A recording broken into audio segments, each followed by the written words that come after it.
Evangelio de Juan, capítulo 4.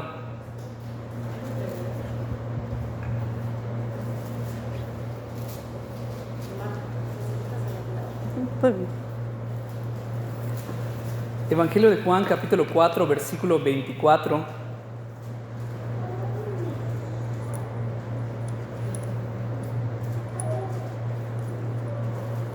En medio de esta plática con la mujer samaritana, el Señor Jesucristo nos va a dar una verdad sumamente importante a los creyentes, que dice, como en la imagen que se mandó, los que la pudieron ver,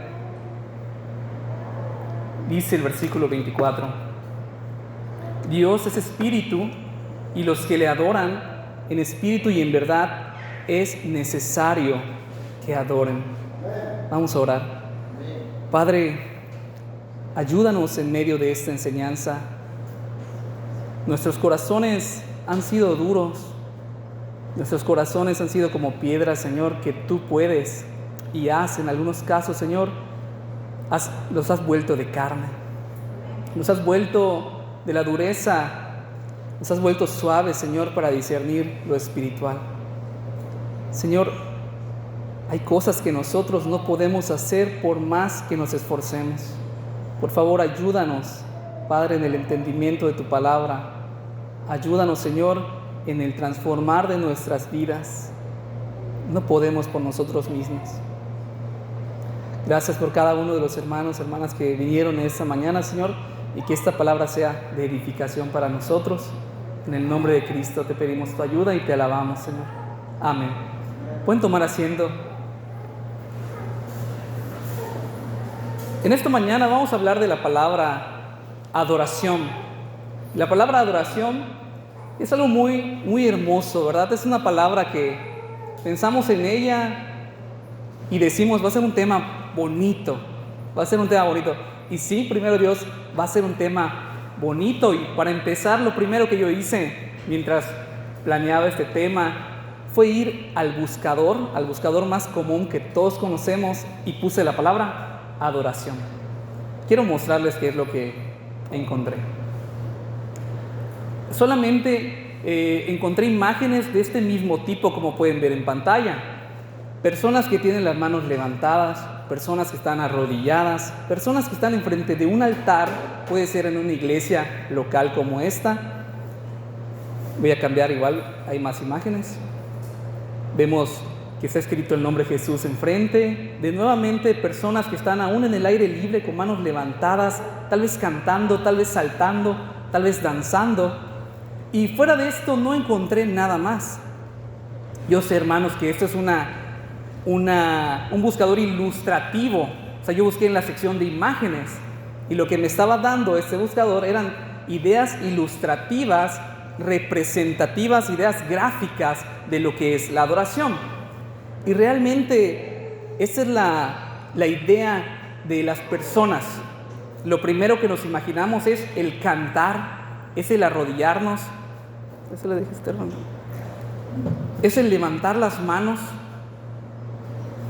Pero esa es la opinión del buscador. Lo que quiero que hagamos el día de hoy es contrastar lo que dice la cultura con lo que dice la Biblia, que es la adoración. Con lo que dice la Biblia, que es lo que más importa en este tema y en todos los temas. Lo que dice la Escritura. Personalmente, este tema para mí ha sido uno de los más impactantes para mi vida. El contrastar de lo que yo creía que era la adoración a lo que ahora veo en la Escritura, que es la adoración y que es lo que les quiero compartir. Este tema le he titulado El peligro de la adoración. ¿Dónde hay un peligro en la adoración, hermanos, hermanas, amigos? ¿Existe algún peligro en la adoración? ¿Cómo un tema tan bonito se puede tornar tal vez no tan bonito, tal vez negativo? Bueno, es lo que vamos a aprender en esta mañana. Y me gustaría comenzar con 4 errores que se suelen cometer respecto a la adoración. Cuando hablamos de adoración, los que están apuntando pueden anotarlo. 4 errores acerca de la adoración. Error número 1. Y ahorita que voy a ver unos errores, hermanos, esto es para todos nosotros. Aquí no hay alguno que salga ileso. Yo creo que ninguno de nosotros vamos a salir ilesos.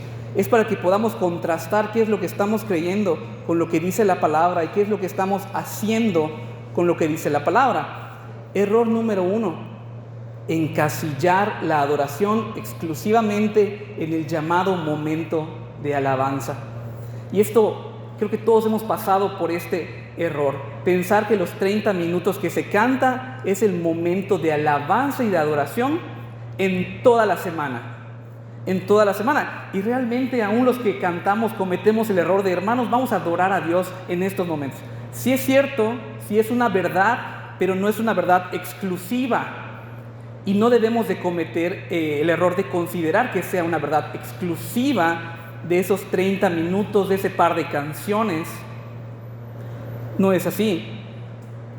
Vemos en la palabra la verdad de que en el culto congregacional se permite y se puede cantar. Dice Colosenses 3:16. Colosenses 3:16 dice: la palabra de Cristo more en abundancia en vosotros, enseñándoos y exhortándoos unos a otros en toda sabiduría, cantando con gracia en vuestros corazones al Señor con salmos e himnos y cánticos espirituales. El apóstol Pablo escribe esta epístola, y el apóstol Pablo es aquel apóstol que establece y pone el fundamento de las iglesias que nosotros conocemos en la Escritura. Y él nos dice, hermanos, canten con el propósito de que la palabra more en abundancia en vosotros. Es decir, que mientras se está cantando, también se está predicando una verdad.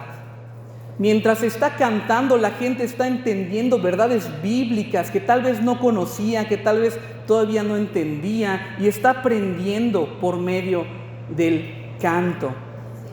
Cuando en los cantos hay verdades generales, verdades que se pueden cantar en cualquier lugar, no se está cumpliendo este propósito. Por ejemplo, podemos cantar que Dios es bueno, pero eso lo puede cantar cualquier religión. Y ahí nos vamos topando con algunos problemas en cuanto a lo que estamos cantando. Los cantos deben tener contenido bíblico. Contenido bíblico. Efesios 5:19. Hablando entre vosotros con salmos, con himnos y cánticos espirituales, cantando y alabando al Señor en vuestros corazones. Una forma de adorar a Dios, hermanos, es cantar amén. Pero no es la única forma. No es la única forma. ¿Y saben a qué error algunas congregaciones han llegado? Al de enfocarse tanto en los instrumentos, enfocarse tanto en los que cantan, que realmente el propósito principal de que la palabra more en abundancia se pierde. Porque empieza a tener más importancia la música, empieza a tener más importancia el que canta o la que canta, se vuelven artistas dentro de la iglesia y perdemos el propósito principal. Empezamos a poner luces, empezamos a poner los mejores micrófonos, y eso no es que el micrófono no es que esté mal, o la bocina no es que esté mal, pero ¿qué pasa, hermanos? Tenemos congregaciones que dan un concierto, pero que no entienden la palabra. Dan un concierto increíble, pero la gente no se le predica la Biblia. Y ese es el peligro verdadero de este primer punto. Considerar que el momento de alabanza, llamado momento de alabanza, es el más importante. Y les voy a decir algo que tal vez no sepan. Hay personas que a veces entran a las iglesias por primera vez y dicen, si el momento de cantos me gusta, me quedo, si no, no. El momento de prédica no importa. Mientras se cante muy bien, mientras hayan buenos músicos, mientras haya buena iluminación, sonido, el sonido muy importante, buenos ingenieros de audio, me quedo, si no, no. Y eso ha pasado, yo era uno de esos. Lo digo por testimonio propio. Así que el error también es que la congregación se enfoque tanto en lo que no es el propósito del canto. Punto número 2, estamos empezando con errores de lo que podemos considerar la adoración. Punto número 2, considerar la adoración como un conjunto de acciones mecánicas.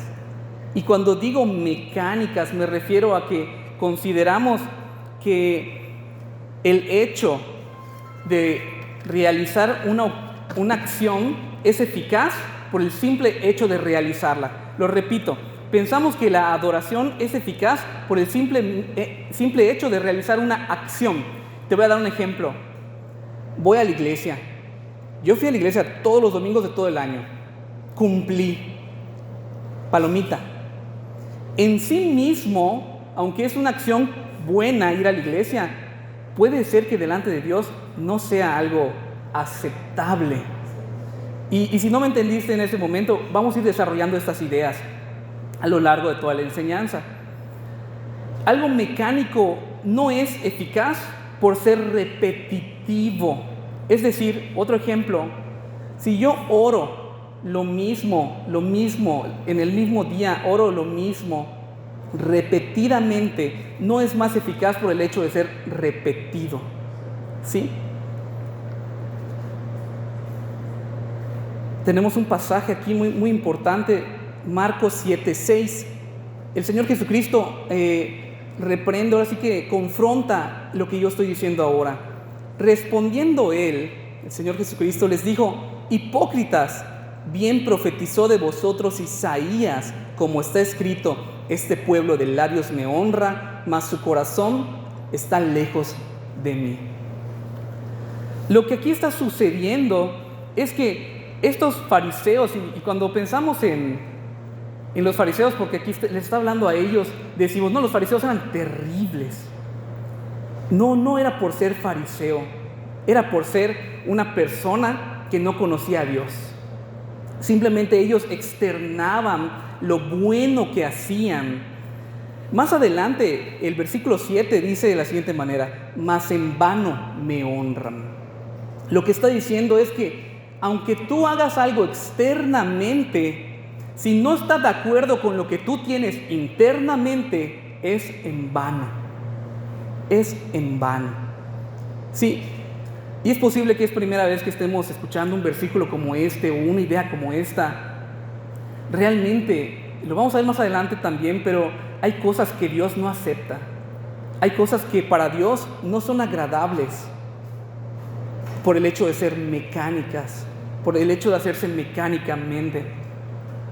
Repito la idea, la adoración no solo implica lo que sucede externamente, sino lo que sucede también internamente, y estas deben de estar de acuerdo. Y quiero dar un ejemplo de una persona, de un joven que ha asistido a clases de música desde pequeño y toca excelente. Yo, bueno, hermanos, algunos lo saben, yo trabajo con niños pequeños un poco de música, y los niños pequeños también tienen un oído musical muy bueno, muy bueno. Y si este chico va creciendo y va aprendiendo a tocar más y más, y es excelente en la música, y por el simple hecho de ser muy bueno, no quiere decir que es el mejor candidato para que toque en la iglesia. No, ¿por qué no? Porque mecánicamente lo puede hacer perfecto, pero tal vez no ha nacido un conocimiento de Dios en su vida. Y no me quiero adelantar al tema, vamos a llegar a ese punto, pero lo mecánico, lo que se hace bien, por el simple hecho de hacerlo bien, no es funcional delante de Dios, sino que tiene que haber un conocimiento de Dios, tiene que haber una espiritualidad, como vamos a ver más adelante. No me quiero adelantar mucho. Punto número 3. Introducir prácticas innovadoras que Dios no estableció y que no le agradan. Introducir prácticas innovadoras que Dios no estableció y que no le agradan. Pero muchas veces se hacen considerando que a Dios le agradan. Ese es el error realmente, que consideran que sí le agradan. Esto quiere decir que tanto los pastores como los líderes, o aún la gente que asiste a la iglesia, empieza a considerar que el culto es para ellos. Empieza a considerar que el culto es para que ellos se sientan bien. Y como les decía hace un momento, visito la iglesia, pero ¿sabes qué? No me gustó cómo cantaron, no vuelvo, porque no cantan bonito. yo me voy a meter a cantar en ese grupo. No, yo quiero un grupo bien establecido, que me haga crecer, en el que yo pueda resaltar. Llega a suceder algo como esto. Y eso no lo estoy diciendo de la nada. Vamos a ver un pasaje rotundo respecto a este punto. Levítico 10, del 1 al 3. En el libro de Levítico, el Señor, Dios, está estableciendo las ceremonias por primera vez al pueblo de Israel. Aún les estaba diciendo las vestiduras que debían de portar, aún la ropa interior que debían de tener. Les estaba diciendo cada punto importante dentro de los sacerdotes del sacerdocio, que tenían que ser de Leví, etcétera, etcétera. Y a Aarón lo ponen junto con sus hijos.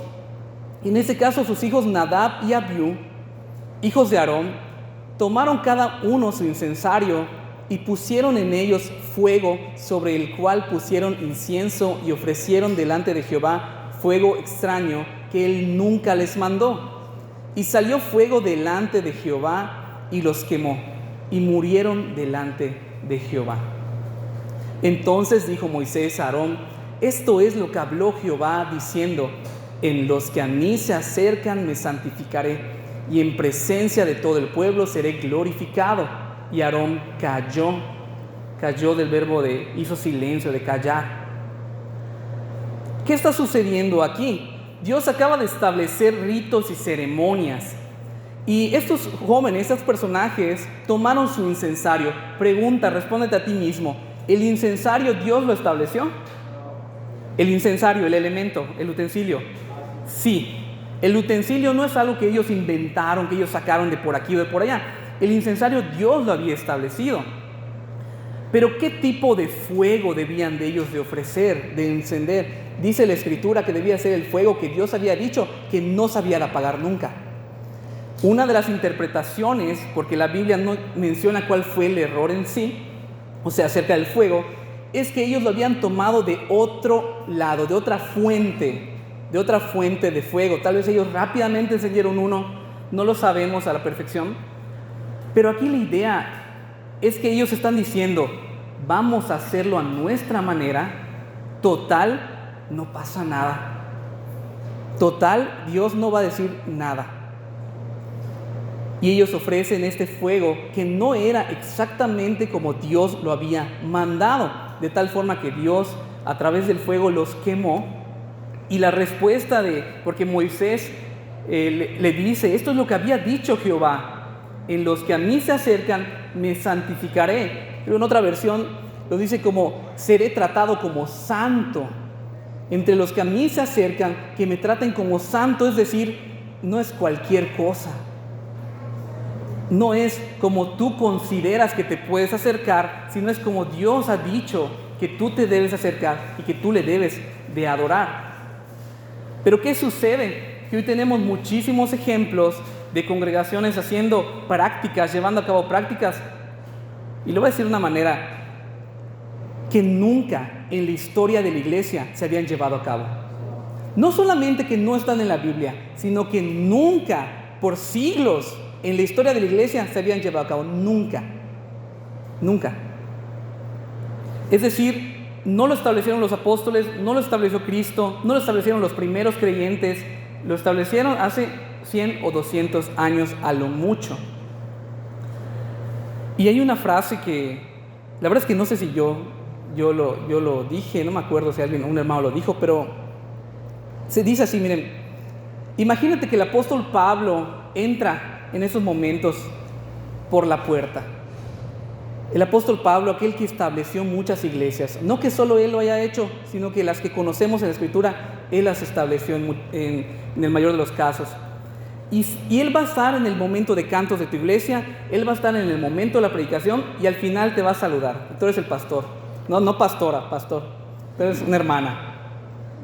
Y se acerca, y ¿qué crees que te diga? A los hermanos de León de Judá, los que nos visitan y saben cómo es acá, ¿qué nos diría? Realmente su opinión es muy importante para nosotros. En las epístolas lo que él hace es dar su opinión y decirles lo que deben de hacer y lo que no deben de hacer. Y la epístola la tenían que tomar en cuenta las iglesias que en ese momento estaban. Bueno, hay alguien mayor que el apóstol Pablo en medio de nosotros. La presencia especial de Dios por medio de su Espíritu Santo. Nosotros no debemos de pensar qué diría el apóstol Pablo, sino qué está pensando Dios de lo que nosotros ahora estamos haciendo en nuestro culto congregacional. Que es deber tanto de los líderes, de los pastores, como del pueblo, de confrontar cuando algo no es bíblico, cuando una práctica no es bíblica. El centro del culto congregacional es Dios, es Jesucristo. Y hay algo que a lo largo de los años Él ha llamado el principio regulador de la adoración. El principio regulador de la adoración es que lo que se hace sea para la gloria de Dios. Es que lo que se hace glorifique a Dios y le agrade de acuerdo a lo que dice su palabra, no de acuerdo a lo que alguien inventó, alguien innovó. Llega alguien y, como decía un hermano, es que soy muy creativo. Bueno, hermanos, ese don no nos va a servir aquí. Tal vez, no sé, en el diseño o algo así no se puede ayudar, pero hablando del culto congregacional, la creatividad no funciona. Porque hay que ser fiel a la palabra, a lo revelado. Punto número 4, muy importante: considerar el emocionalismo equivalente a la adoración. Considerar el emocionalismo equivalente a la adoración. Y por emocionalismo no quiero que me malinterpreten. No estoy diciendo que las emociones no sean buenas. Por emocionalismo me refiero a la idea donde tiene que haber emoción porque tiene que haber emoción, y si no hubo emoción, no estuvo Dios. Eso es lo que me refiero. A la idea de que los elementos externos nos deben de hacer sentir emociones, y si no, fue un culto apagado, y si no, el Espíritu Santo no estuvo. Bueno, esto es un error. Eso es un error, y es lo que quiero argumentar en este momento. Hay personas que hemos sido expuestas a este movimiento emocionalista, donde la música te hace temblar, tu corazón rebota. Donde la persona que canta como un ángel y te lleva a sentirte de una manera excelente. Cuando eres expuesto a eso, pero no hay un contenido bíblico y posteriormente no hay una predicación bíblica, cuando tú llegas a un lugar donde sí lo hay, te parece muy aburrido. Te parece muy, muy aburrido. ¿Y qué es lo que vas a decir? No, es que Dios no está ahí, es que no dan lugar al Espíritu Santo. Hemos probado de eso, hermanos. Hemos estado en eso. Hemos caído en esos errores. Pero repito, no quiero que me malinterpreten. La emoción es correcta siempre y cuando nazca del entendimiento de una verdad bíblica. Es decir, si lo que yo estoy entendiendo de la predicación o del canto me está haciendo sentirme de una manera, sentir una emoción, un sentimiento, eso es correcto, porque va a ser una emoción sana, una emoción que tiene piso, está parada sobre una verdad bíblica infalible. Pero ¿qué sucede? Y les quiero dar un ejemplo. Tuve una persona, un conocido, que una vez yo le había dicho que yo era cristiano, que yo asistía a una iglesia, y la primera vez que él fue era a otra iglesia, lo invitaron a otro lugar y terminó yendo, y me dijo, yo le pregunté, ¿cómo te fue? Y me dijo, me fue muy bien. Tenías razón, me dice, tenías razón, pude sentir a Dios, me dijo. Yo eso decía también hace tiempo, y me dijo, ¿sabes qué? Al principio no entendí mucho, cantaron, estuvo bonito, no entendí mucho. En la prédica tampoco entendí mucho, pero cuando hicieron un llamado al altar, yo no quería pasar. Era mi primer día, yo tenía pena, no quería pasar, pero alguien me llevó, me tomó del brazo y me llevó. Nos arrodillamos porque todos estaban arrodillados, y yo estaba, no sabía qué hacer, me dice, realmente yo estaba como perdido, me dice, pero de pronto alguien me puso la mano. ¿Sabes qué me pasó? Empecé a llorar, y a llorar, y a llorar, y a llorar. hasta que terminó. Ahora déjame hacerte una pregunta. ¿Fue una verdad bíblica lo que le provocó el sentimiento? ¿O fue un elemento externo? Fue un elemento externo que lo controla la gente que está alrededor. Si la música es lo que te hace llorar, fue un elemento externo. Si la voz del predicador o del director es la que te hace llorar, fue un elemento externo. Y hay que tener mucho cuidado con esto. Hay que tener mucho cuidado porque este error nos hace caer en la falta de discernimiento. La falta de discernimiento. Y voy a daros un ejemplo en la Escritura, Éxodo 15:20. Cuando hablamos de la danza, todos mencionan esto, ¿verdad?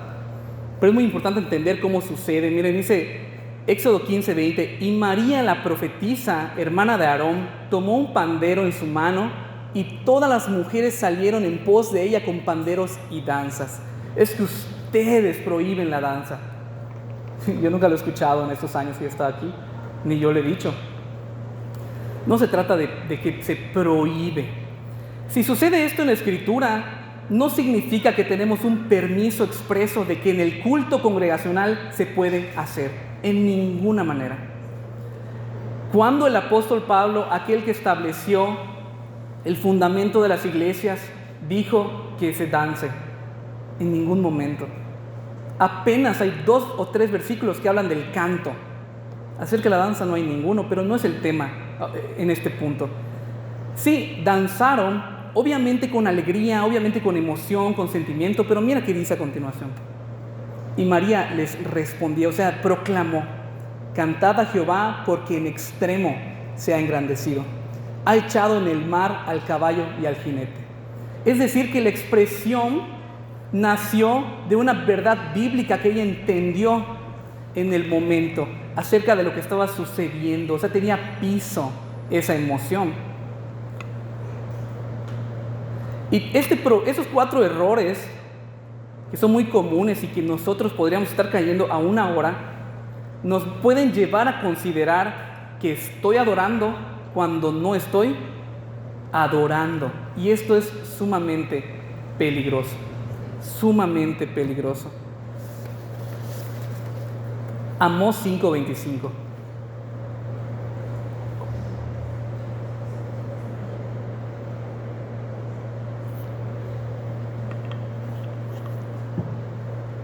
Se pregunta el Señor retóricamente: ¿me ofrecisteis sacrificios y ofrendas en el desierto en 40 años, oh casa de Israel? La respuesta externa es sí. La respuesta interna es no. ¿Me explico?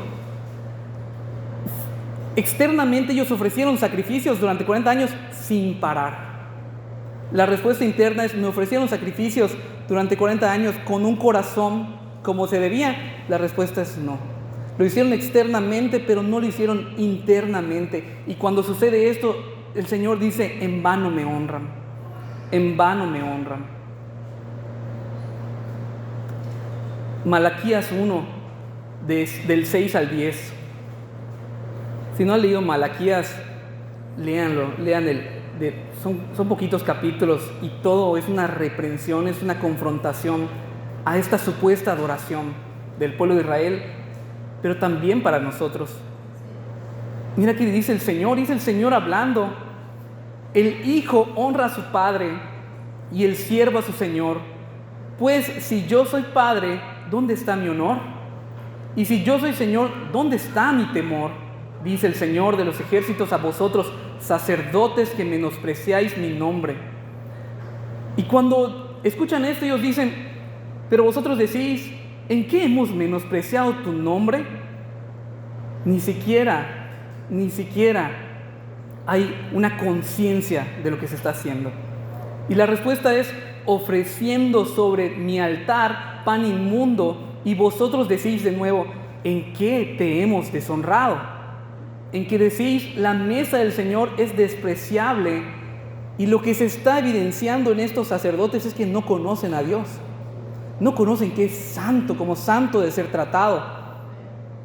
Versículo 8: y cuando presentáis un animal ciego para el sacrificio, ¿no es malo? Y vean qué va a decir el Señor: Y cuando presentáis el cojo y el enfermo, ¿no es malo? ¿Por qué no lo ofreces a tu gobernador? Es algo sorprendente. Dice, ¿por qué no lo ofreces tú? Cuando tú haces una reunión en tu casa y quieres dar lo mejor, ¿por qué no se lo ofreces a ellos? ¿Se agradaría de ti o te recibiría con benignidad? Dice el Señor de los ejércitos. Ahora pues, ¿no pediréis el favor de Dios para que se apiade de nosotros? Con tal ofrenda de vuestra parte os recibirá Él con benignidad, dice el Señor de los ejércitos. Versículo 10. Oh, si hubiera entre vosotros quien cerrara las puertas para que no encendieran mi altar en vano. No me complazco en vosotros, dice el Señor de los ejércitos, ni de vuestra mano aceptaré ofrenda. Pregúntate si nos dijeras el Señor, León de Judá, ojalá y alguien cerrara la puerta y nunca la vuelvan a abrir, porque no estoy complacido con lo que ustedes hacen. Sería algo sorprendente, es algo increíble que está en la palabra de Dios, hermanos. Lo dice el Señor, no me complazco en vosotros, y podemos ser nosotros que estemos en esa situación. Oseas 6:6, porque misericordia quiero y no sacrificio, y conocimiento de Dios más que holocaustos. Conocimiento de Dios más que holocaustos. Cuán importante, no solamente importante, es vital el conocimiento de Dios para ofrecer cualquier tipo de sacrificio. En este caso que estamos hablando de los sacrificios. Sin conocimiento de Dios no hay sacrificio que valga. Tenemos un pasaje más. Lucas 11:42. Mas hay de vosotros, fariseos, que diezmáis la menta y la ruda y toda hortaliza y pasáis por alto la justicia y el amor. Esto os era necesario hacer sin dejar de hacer aquello. Y aquí está diciendo el Señor, ustedes diezman hasta lo que no hay que diezmar, hasta el tallo, cosa que no había que diezmar. Como ellos decían dentro de sí, ¿saben qué es lo que decían los fariseos? Yo he sobrepasado la ley, me pidieron esto y yo he hecho mucho más. Eso es lo que ellos estaban diciendo. Pero había de nuevo una expresión externa que no estaba de acuerdo con lo que había internamente, y más adelante les dice, ustedes son como sepulcros blanqueados. Por dentro son preciosos, pero por dentro hay muerte y podredumbre. Y podemos ser nosotros. No quiero que pasen por alto esto. Mateo 6:2. Cuando pues des limosna, no hagas tocar trompeta delante de ti como hacen los hipócritas en las sinagogas y en las calles, para ser alabados por los hombres. De cierto os digo que ya tienen su recompensa. Y aquí es muy claro el Señor Jesucristo. Y sucede en la actualidad, es muy visible. Cuando las personas van y quieren hacer esta ayuda social, y van, y lo primero que hacen es tomar fotos, es anunciarlo, es publicarlo. Bueno, el Señor está diciendo, ya tienes tu recompensa. A mí no me agradó. Porque tú lo que querías hacer era reconocimiento, que la gente te reconozca. Y ya tienes tu recompensa, que al Señor no le agradó.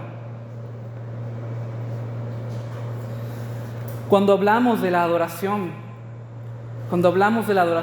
no podemos dejar de lado la motivación que nos está llevando a hacer la acción que estamos considerando como una adoración.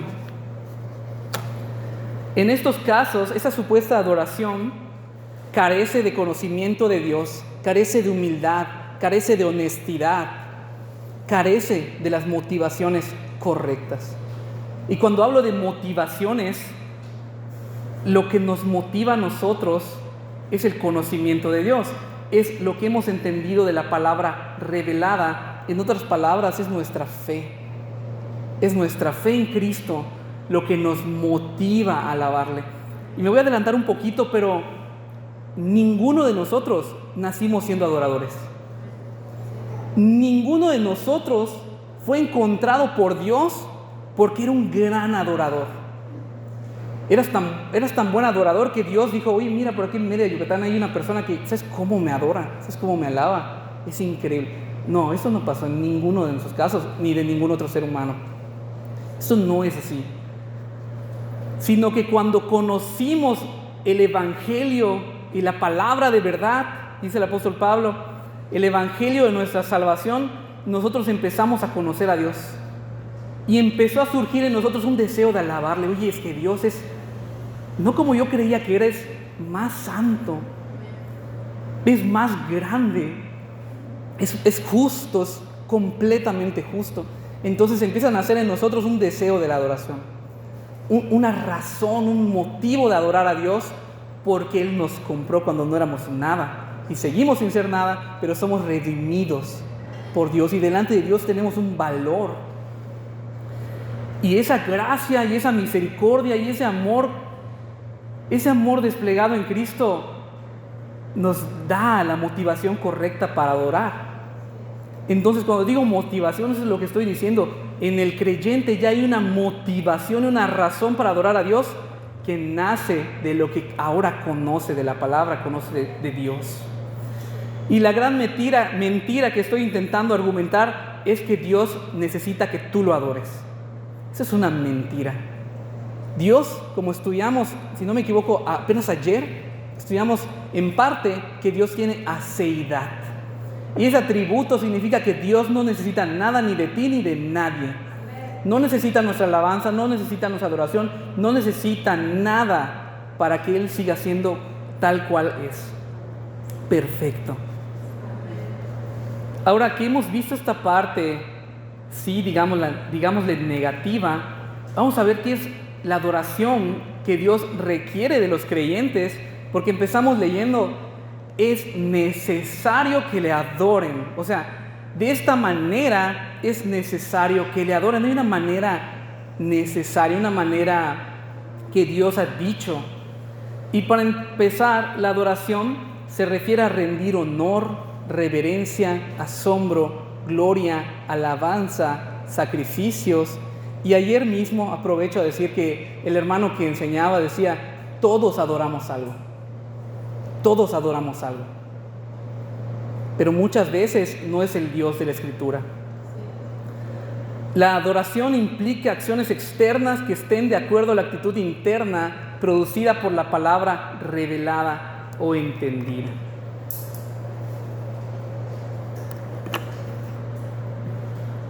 ¿Cuál es la adoración que Dios requiere de los creyentes? No porque la necesite, sino que es la que pide. ¿De qué forma la pide a los creyentes? Romanos 12, versículo 1. El 2 solamente se va a mencionar, no lo vamos a tener en la pantalla. Así que, hermanos, os ruego por las misericordias de Dios que presentéis vuestros cuerpos en sacrificio vivo, santo, agradable a Dios, que es vuestro culto racional.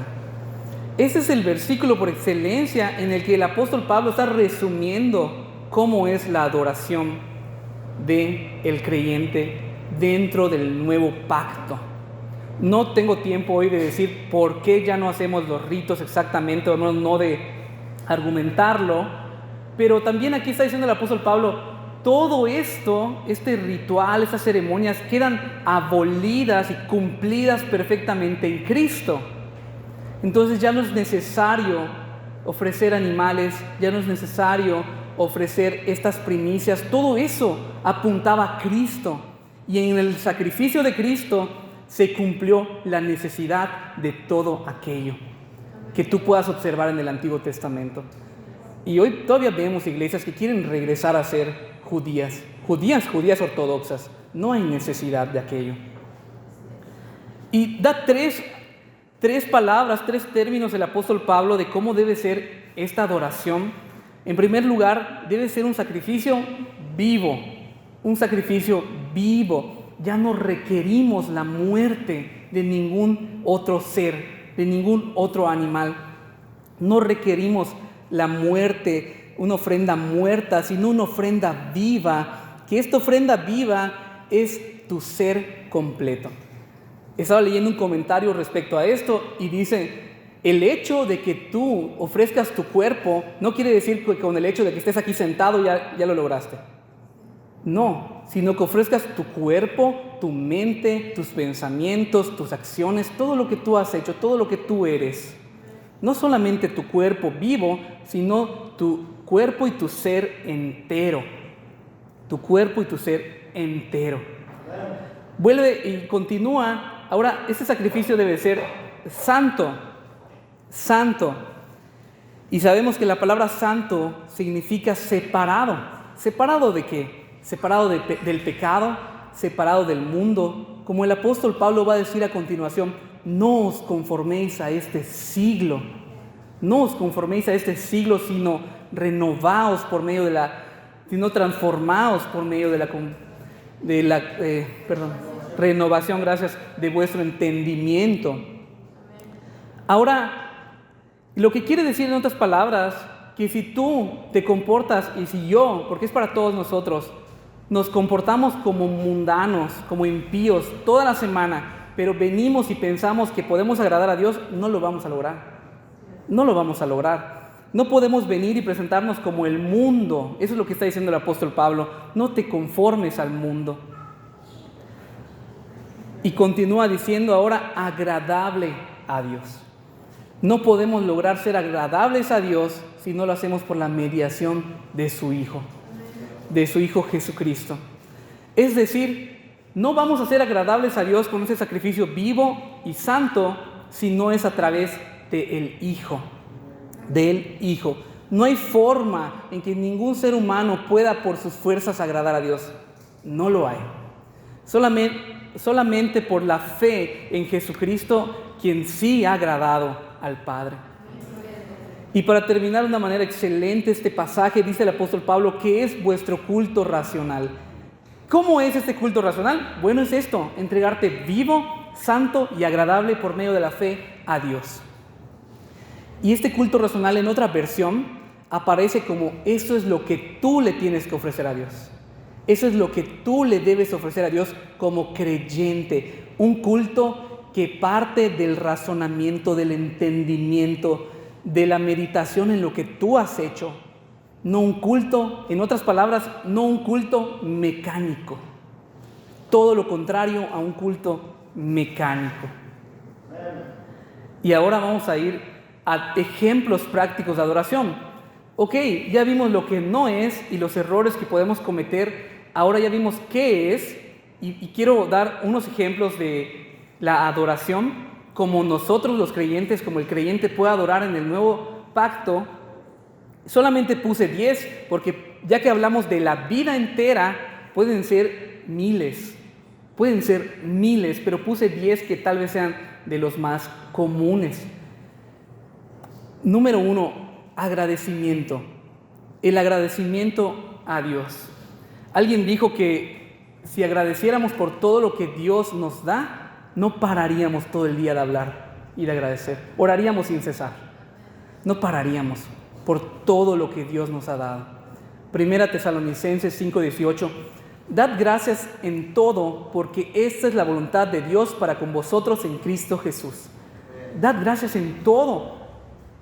Pero a veces cuando oramos como que se nos olvida por qué debemos de dar gracias, ¿verdad? Es muy importante el agradecimiento, es una forma de adoración a Dios, porque estamos reconociendo que de su mano recibimos todo lo que tenemos, todo, tanto espiritual como físicamente. Punto número 2, cantando y declarando lo revelado. Cantando y declarando lo revelado. Hebreos 13:15. Así que ofrezcamos siempre a Dios por medio de Él sacrificio de alabanza, es decir, fruto de labios que confiesan su nombre. Entonces el canto es una forma de alabar a Dios. Número 3, con nuestra santificación progresiva. Primera Tesalonicenses 4:3, pues la voluntad de Dios es vuestra santificación, que os apartéis de fornicación. Entonces, cada vez que batallamos en contra de nuestro pecado, todos los días, porque esto es todos los días, una batalla constante y diaria, estamos agradando a Dios, estamos adorando a Dios. Número 4, estudiando más de Dios en su palabra. Oseas 6:6 ya lo leímos, porque misericordia quiero y no sacrificio, y conocimiento de Dios más que holocaustos. Oseas 6:6. Punto número 5, cumpliendo el diseño que Dios nos dio. Y esta parte que es muy práctica, todos estos puntos son muy prácticos, más este punto es donde solemos hacernos los inteligentes, donde nos queremos escapar, en casa. Aquí es donde decimos, no sé qué, está tan difícil que mejor, como que no me da ganas. Efesios 5:22, las casadas estén sujetas a sus propios maridos como al Señor. Porque el marido es cabeza de la mujer, así como Cristo es cabeza de la iglesia, la cual es su cuerpo y Él es su Salvador. Versículo 24. Así como la iglesia está sujeta a Cristo, así también las casadas lo estén a sus maridos en todo. Maridos, amad a vuestras mujeres, así como Cristo amó a la iglesia y se entregó a sí mismo por ella, para santificarla, habiéndola purificado en el lavamiento del agua por la palabra. Y aunque este versículo es representativo, también hablo a los jóvenes, a los que son padres, a los que son hijos, no solo a los casados. Realmente todos tenemos un diseño que Dios nos dio, y el primer diseño que Dios nos dio es el de reflejar su gloria. Y hacer lo que aquí está diciendo para los esposos, casadas y los maridos, es reflejar su gloria en medio del matrimonio. Y tú como hijo puedes reflejar su gloria en medio de tu familia como hijo, o sea, como el rol que nos ha tocado. Eso le da la gloria a Dios. Pero quiero decir que en este punto es cuando nosotros pensamos que no va a pasar nada. Pensamos que como todos son así, lo puedo dejar así. El mundo no está concentrado en cumplir este diseño. Por eso siempre he dicho, hay tantos divorcios. Parece que cada matrimonio es un divorcio seguro para los que no son creyentes. Pero en el creyente esto no puede ser así, porque en medio de eso le da la gloria a Dios. Punto número 6, guardando sus mandamientos. Y aunque esto es algo general, porque sabemos que hay mandamientos, hay 10 mandamientos, hay un primer gran mandamiento, un segundo gran mandamiento. La idea, como dice Juan, Evangelio de Juan, capítulo 14, versículo 21, dice: el que tiene mis mandamientos y los guarda, ese es el que me ama, y el que me ama será amado por mi Padre, y yo le amaré y me manifestaré en él. Y esto se resumió este punto en varios, porque tenía pensado algunos puntos como hacer lo correcto cuando nadie nos ve. A pesar de que nadie nos ve cuando estamos en la intimidad, ahí es donde de verdad guardamos o no los mandamientos. Cuando todo el mundo nos está viendo, es fácil guardar algún par de mandamientos, pero en la intimidad, cuando estamos solos, ahí es donde guardamos o no guardamos los mandamientos.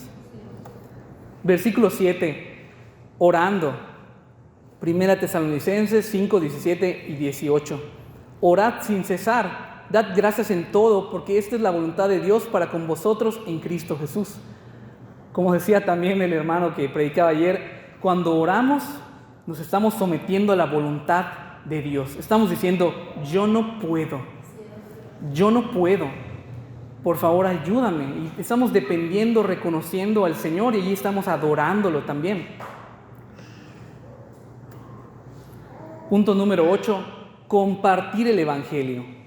Compartir el Evangelio. Mateo 28, 19 al 20. Por tanto, id y haced discípulos a todas las naciones, bautizándolos en el nombre del Padre y del Hijo y del Espíritu Santo.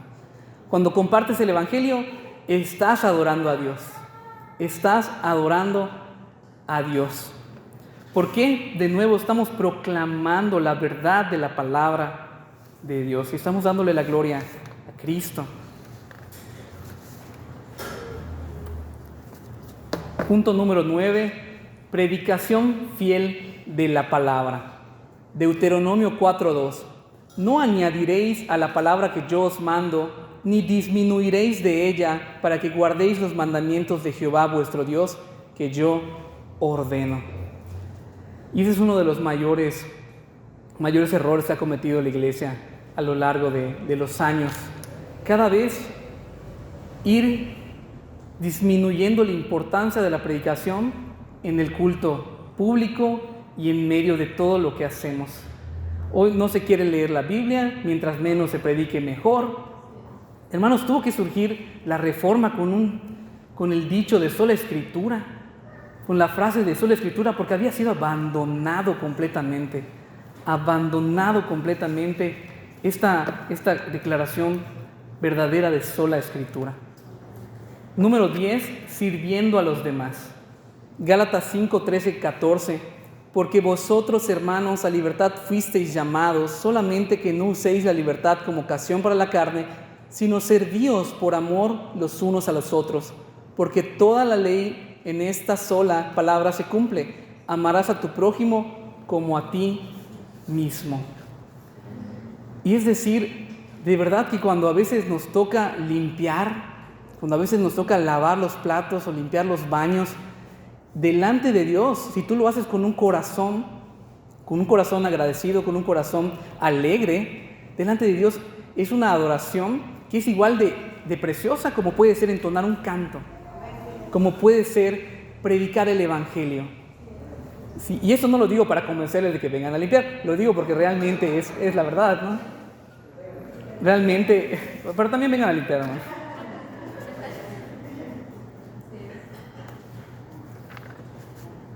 Hebreos 13:16, también del mismo punto.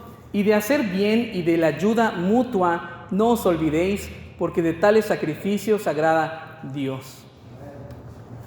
Y realmente una vez había dado un tema similar, prácticamente la misma esencia, y una persona me dijo, hermano, no tenemos nada que darle a Dios, me dijo. No tenemos nada que ofrecerle a Dios. Cristo ya le dio todo. Claro que tiene razón, le digo, hermano, tienes razón. Pero recuerden, por haber sido comprados, nosotros le debemos todo a Dios. Nuestra vida, nuestro ser, vivimos para Él ahora, para Cristo. Es nuestro Señor y es nuestro Salvador y le debemos todo. Claro que tenemos que ofrecerle a Dios, y la adoración siempre ha requerido ofrecer algo. Ya no es cuánto dinero damos, sino cómo ofreces tu vida. Ya lo leímos en Romanos 12:1. Pero claro que es muy importante entender que Cristo es aquel que satisfizo en ese sacrificio a Dios perfectamente. Y con eso vamos a terminar con esa idea también. Me adelanto un poquito, pero vamos a volver ahora a Juan 4, 23 y 24, el versículo con el que empezamos. Juan 4, 23 y 24, en esa plática con la mujer samaritana, si no lo has leído, recomiendo que lo lean, es muy importante, así como el capítulo 3 de Juan y 4, en el que ahora voy a resumir un poquito. Mas la hora viene, y ahora es, cuando los verdaderos adoradores adorarán al Padre en espíritu y en verdad. Cuando el Señor dice verdaderos adoradores, esto implica que hay falsos adoradores. Sí, que es con lo que yo empecé. Hay falsos adoradores. Hay una adoración falsa y una adoración genuina. ¿Nos estás ofendiendo, hermanos? Bueno, pues es la palabra la que nos ofende, y yo también he sido ofendido en esto. Continúa diciendo, porque también el Padre, tales adoradores, busca que le adoren, no porque los necesite, sino porque Él se ha complacido en despertar a algunos para que vivan para su gloria. Versículo 24, Dios es espíritu, y los que le adoran en espíritu y en verdad es necesario que le adoren. ¿Cuándo otra vez dijo el Señor es necesario? En el capítulo anterior, cuando el Señor habla con Nicodemo, le dice, os es necesario nacer de nuevo. En el en el capítulo 3, un capítulo atrás, versículo 6, en esa plática con Nicodemo, el Señor Jesucristo dice lo siguiente: lo que es nacido de la carne, carne es; lo que es nacido del Espíritu, Espíritu es. Los que han nacido del Espíritu ahora son personas espirituales que pueden adorar en espíritu, desde su interior. La persona que no ha nacido de nuevo no puede adorar desde su interior, solamente desde su exterior. Ahora, es necesario que adoremos en espíritu, de nuestro interior, de nuestro ser, y en verdad, genuinamente y por medio de la palabra revelada. Por medio de la palabra revelada. Y dije hace un momento, ninguno nació siendo un adorador. Ninguno nació siendo un adorador, por lo cual entendemos que la adoración no provoca la salvación. Como decía, nadie llamó la atención de Dios siendo un excelente adorador. Nadie. Sino que una salvación genuina ahora provocó en nuestra vida una adoración que poco a poco va siendo más genuina y más agradable a Dios. En otras palabras, no hay adorador sin nuevo nacimiento. No existe. A este joven músico que yo les planteaba hace un momento, aunque lo trepemos y pongamos a muchos como él, si no ha nacido de nuevo, no hacemos nada. Va a sonar precioso, pero Dios no lo va a recibir. Y aprovecho para decirlo, por eso no nos preocupa que no crezca este pequeño grupo de canto, porque nuestro propósito no es entretener, sino ser lo más genuinos posibles. Por eso no hay una dirección motivacional, porque tal vez estamos rozando el otro extremo. Sí es posible, pero preferimos tener cuidado. Preferimos tener cuidado y que no la gente, por esa estimulación externa, considere que hay una gran adoración. Preferimos tener cuidado. Pero ahora, por haber nacido de nuevo a través de la fe, por medio de la palabra del Evangelio, ahora posiblemente tampoco seamos grandes adoradores, pero debemos tener el deseo cada vez de ser mejores adoradores. O sea que hay un llamado para nosotros de arrepentirnos, aún para el creyente, del pecado que aún cometemos, arrepentirnos y buscar adorar a Dios en espíritu y en verdad cada vez más y cada vez mejor. Ahora terminamos con esto. El más grande adorador y el más grande sacrificio es Jesucristo. Jesucristo como Hijo y Jesucristo como Cordero, como sacrificio. Dije hace un momento, cuando Cristo se entrega, toda ofrenda, todo sacrificio que en el Antiguo Testamento tú puedes llegar a observar cuando lees, queda satisfecho, queda cumplido en perfección, de tal forma que Dios el Padre se agrada y que cuando nosotros ofrecemos ahora nuestra vida a través de Cristo se puede agradar en nosotros. Cristo es el sacrificio perfecto que le ha agradado en todo. Todo diverso tipo de ceremonia, de sacrificio, de ofrenda, etcétera, queda anulado por el sacrificio perfecto, satisfactorio y eficaz de Cristo. ¿Tenía razón ese hermano? Claro que tenía razón. Y ahora vamos a leer Hebreos 9, 12 al 14. Y dice, y no por sangre de machos cabríos ni de becerros, sino por su propia sangre, entró una vez para siempre en el lugar santísimo, habiendo obtenido eterna redención. Porque si la sangre de los toros y de los machos cabríos y de las cenizas de la becerra rociadas a los inmundos santifican para que sirváis al Dios vivo en el lugar santísimo, habiendo obtenido eterna redención, porque si la sangre de los toros y de los machos cabríos y las cenizas de la becerra rociadas a los inmundos santifican, perdón, aquí se cortó. Y continúa diciendo, cuánto más la sangre del sacrificio perfecto que es Jesucristo, que ha cumplido todo completamente, y Cristo como este Hijo de Dios, como este ser en la tierra, nos dice Juan 17:4, yo te he glorificado en la tierra, he acabado la obra que me diste que hiciese. Cuando una vez leí este pasaje yo decía, creo que Cristo es el único que ha dicho esto, al menos genuinamente. Él es el que ha hecho la obra que Dios le ha dado que hiciese. Es el que ha vivido la vida perfecta que Dios requiere de una persona.